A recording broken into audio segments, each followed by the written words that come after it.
దొంగ మాటకాయలు, దొంగ గడ్డి, దొంగ టెంకాయలు అన్నీ చూడగానే మన ఫేస్ ఎలా వెళ్ళిపోతుందో చూడ.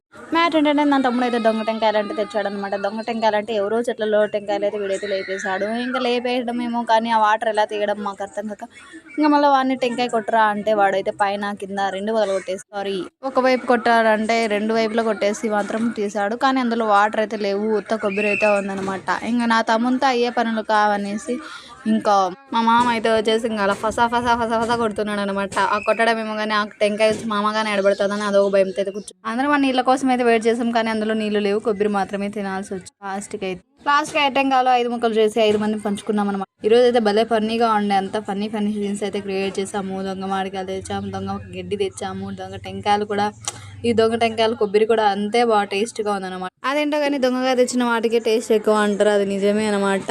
అందరము అయితే 5 పార్సల్ అయితే చేసుకొని 5 టెంకాయలు 5 తినేసామన్నమాట. మా పిన్ని అయితే నీట్ అండ్ క్లీన్గా స్పూన్ యూజ్ చేస్తున్నాం, మనకు స్పూన్లతో పని లేదనేది ఏళ్ళతోనే నాకేస్తున్నాం అనమాట. ఇదనమాట ఈరోజు ముచ్చట్లు. Thanks for